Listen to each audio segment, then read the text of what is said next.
Bismillahirrahmanirrahim. Assalamualaikum warahmatullahi wabarakatuh. Salam sejahtera untuk kita semuanya. Om Swastiastu, Namo Buddhaya, salam kebajikan.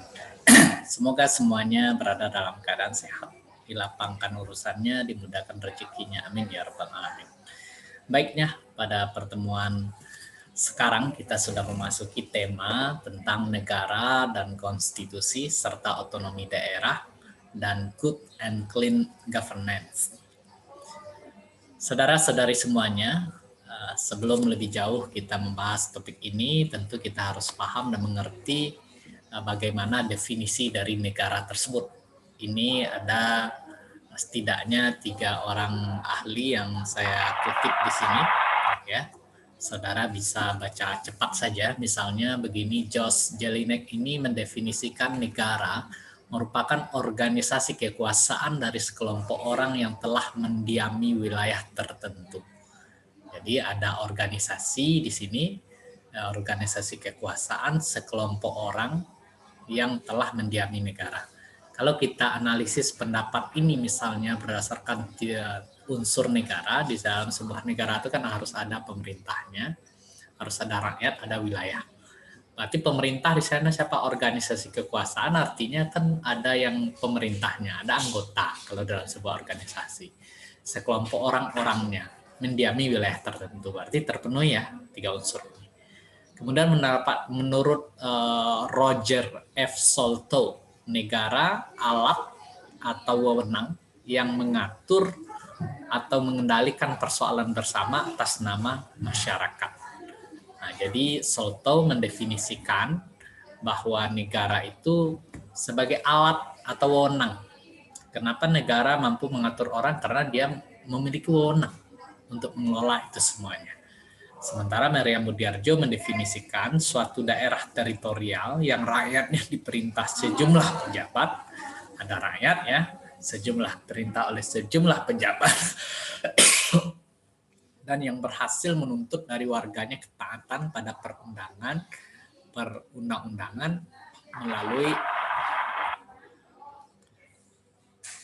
peraturan yang berlaku, ya, kontrol yang sah ya dari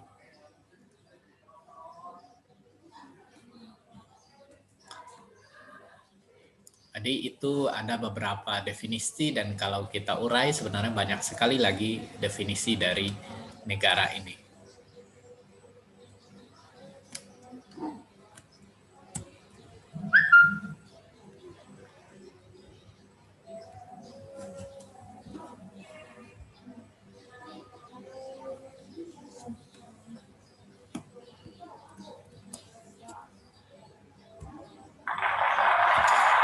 Ini yang saya sebut tadi, kalau kita kategorikan lebih rinci lagi bahwa dalam sebuah negara itu ada yang disebut dengan unsur konstitutif, ada yang disebut dengan unsur deklaratif. Kalau konstitutif itu artinya unsur yang memang harus ada, ya harus ada pada sebuah negara, tidak boleh tidak. Tanpa unsur ini berarti sebuah negara belum bisa dikatakan sebagai sebuah negara. Itu ada 3 tadi ya. Ada wilayah. Wilayah itu kalau kita bagi lagi bisa udara, darat, dan perairan. Tapi tidak semua negara yang memiliki wilayah perairannya. Ada yang tidak punya laut sama sekali, ada negara yang memang daratan semuanya. Yang jelas harus ada wilayahnya. Tentu lebih komplit kalau semuanya dimiliki. Ada rakyat atau masyarakat, ada pemerintah yang berdaulat. Baru bisa kita sebut sebagai sebuah negara. Namun perlu juga dicatat bahwa unsur yang bersifat deklaratif itu juga penting. Ya, contoh adanya pengakuan dari negara lain. Ya, masuknya ke dalam organisasi PBB. Kalau Indonesia misalnya sebagai contoh, kita pertama kali diakui itu oleh negara Palestina, negara Mesir, India, termasuk negara-negara yang awal yang mengakui Indonesia ini merdeka. Sehingga kita mendapatkan legitimasi di Perserikatan Bangsa-Bangsa. Selanjutnya,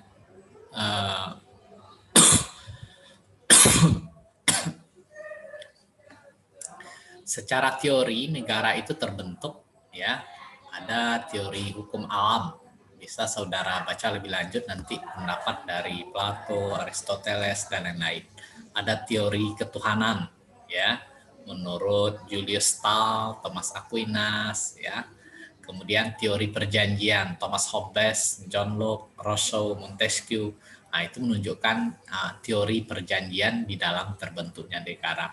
Namun dalam praktiknya di zaman modern ini sebuah negara itu terbentuk ada melalui proses penaklukan, ya, ada melalui peleburan, gabungan dari beberapa wilayah tertentu dilebur menjadi satu negara. Ada pemecahan seperti contohnya negara Uni Soviet dahulu pecah menjadi beberapa negara, lebih daripada 10 negara. Nah, kemudian ada melalui perjuangan seperti Indonesia, revolusi melalui direbut, melalui perjuangan, bukan pemberian. Ada penyerahan atau pemberian seperti di Malaysia diberikan kemerdekaannya oleh Inggris sesuai dengan janji dari pemerintahan Inggris. Kita awalnya walaupun dijanjikan merdeka, namun kita terkategori melalui perjuangan karena Soekarno, Hatta, dan teman-teman yang lain walaupun dia mau kolaborasi waktu itu dengan tujuan tetap mempersiapkan Indonesia ini menjadi negara merdeka. Sehingga di saat Nagasaki dan Hiroshima dibom oleh Amerika dan Jepang, belum mengambil Jepang saat itu yang menjajah Indonesia sudah termasuk negara yang kalah di dalam Perang Dunia Kedua itu. Di saat vacuum of power itulah dideklarasikan kemerdekaan kita. Namun ini semuanya melalui perjuangan panjang. Oleh karena itulah diakui di pembukaan itu atas berkat rahmat Allah yang Maha Kuasa. Didorong oleh keinginan luhur supaya berkehidupan kebangsaan yang bebas. Itu pengakuan dari para pendiri bangsa kita tentang proses peraihan kemerdekaan kita itu melalui proses perjuangan yang luar biasa. Saudara-saudari semuanya, berikutnya negara, siapa penghuni negara itu tentu harus ada bangsanya. Apa definisi bangsa? Bangsa itu orang memiliki kesamaan asal keturunan, adat istiadat, adat, bahasa, sejarah, serta berpemerintahan sendiri. Kalau berdasarkan definisi bangsa menurut secara antropologis ini, maka Indonesia belum bisa kita katakan sebagai sebuah bangsa. Karena kita tidak memiliki kesamaan asal keturunan dari Aceh hingga Papua. Karena Papua dengan Aceh berbeda rasnya, beda asal keturunannya, berarti tidak bisa disebut sebagai sebuah bangsa dalam arti antropologis. Namun bangsa dalam arti politis bisa didefinisikan kumpulan manusia yang biasanya terikat karena kesatuan bahasa dan wilayah tertentu di muka bumi. Hanya terikat karena kesatuan bahasa dan wilayah tertentu. Wilayahnya wilayah Nusantara ini.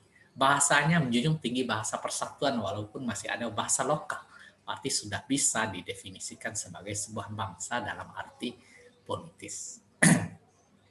Jadi di sanalah pentingnya Sumpah Pemuda 28 Oktober 1928 itu yang mendeklarasikan menjunjung tinggi bahasa persatuan bahasa Indonesia.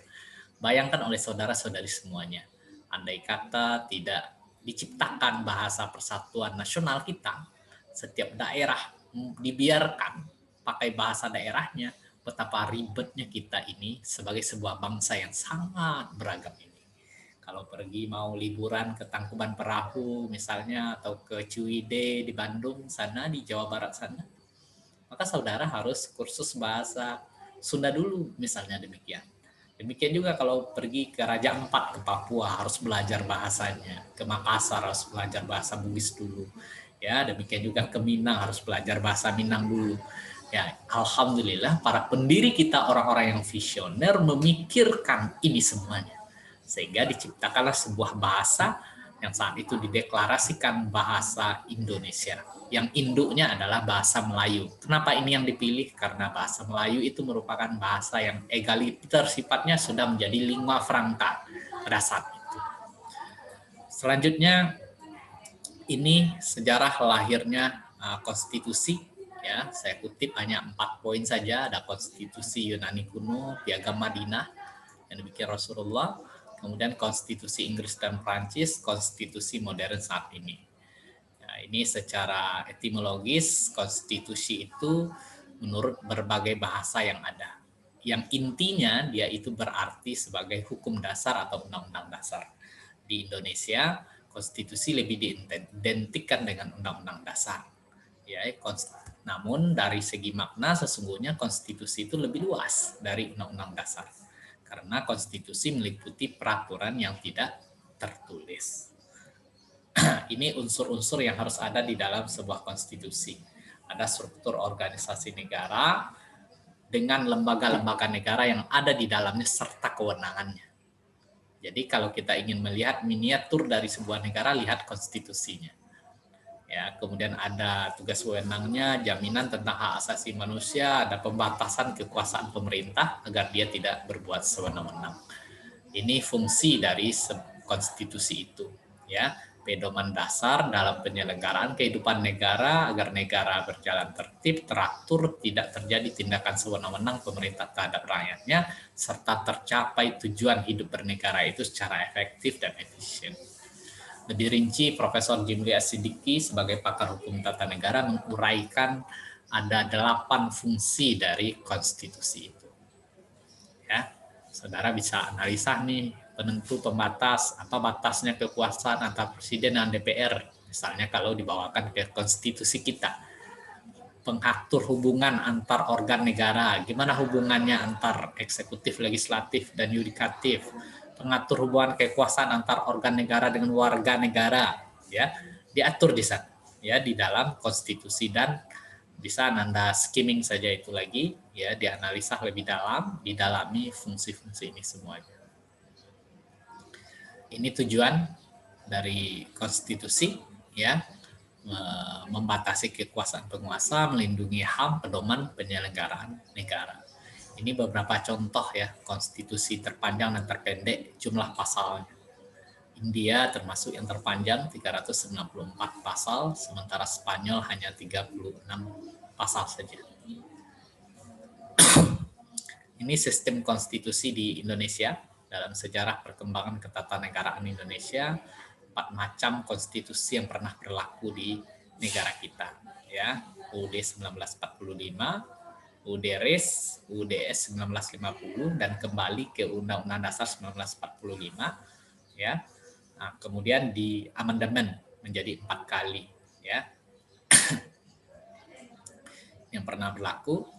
Ini struktur ketatanegaraan kita menurut konstitusi yang berlaku, ya.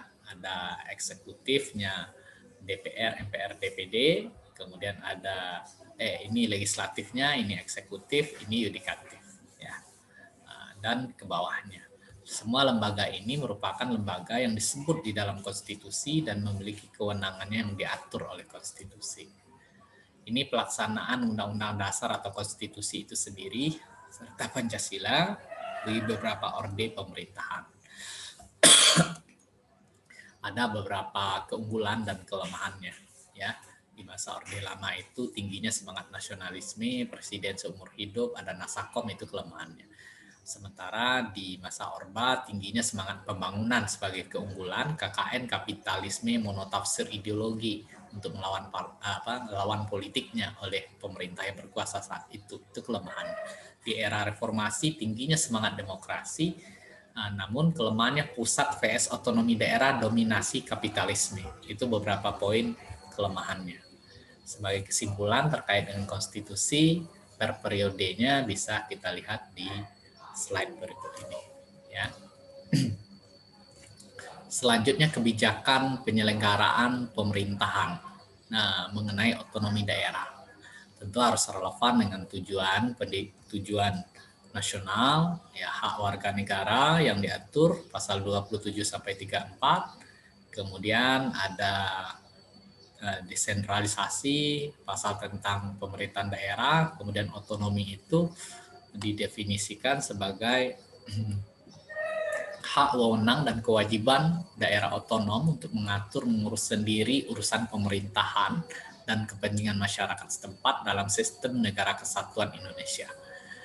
Karena yang berdaulat itu adalah pemerintah pusat, maka digunakanlah prinsip desentralisasi, penyerahan urusan pemerintahan oleh pemerintah pusat kepada pemerintah daerah otonom berdasarkan asas otonomi. Jadi pemerintah daerah sebagai instrumen pendidikan politik di tingkat lokal akan menyumbang terhadap pendidikan politik nasional demi terwujudnya civil society. Jadi Pemda menyediakan pelayanan publik yang efisien, efektif, ekonomis untuk masyarakat lokal. Jadi pemerintah daerah diarahkan mempercepat terwujudnya kesejahteraan masyarakat melalui peningkatan pelayanan, ya, pemberdayaan, dan peran serta masyarakat, serta peningkatan daya saing daerah dengan memperhatikan prinsip demokrasi, pemerataan, keadilan, dan kekhasan suatu daerah dalam sistem negara kesatuan Republik Indonesia. Jadi begini kebijakan penyelenggaraan pemerintahan. Bisa kita lihat ini perbandingan, misalnya sebelum desentralisasi tahun 1999, ada 26 provinsi, ya. Kemudian berubah menjadi sekarang sudah total 34 provinsi, Kabupaten Hulu 234, sekarang 415, kota 59 menjadi 93, ya, kecamatan 5.480 berubah menjadi 7.094 kecamatan, sementara kelurahan 5.935 kelurahan sudah menjadi 8.412. Sementara desa 59.834 desa sebelum tahun 1999, sekarang jumlahnya 74.093 desa. Luar biasa besar negara kita ini, ya. Maka potensinya besar, ya, asetnya besar. Tentu ini semuanya akan tercapai kemajuan tentu di tangan saudara-saudari semuanya nanti. Ini struktur organisasi pemerintahan di tingkat Pemda provinsi, dan ini di tingkat pemerintahan kabupaten kota.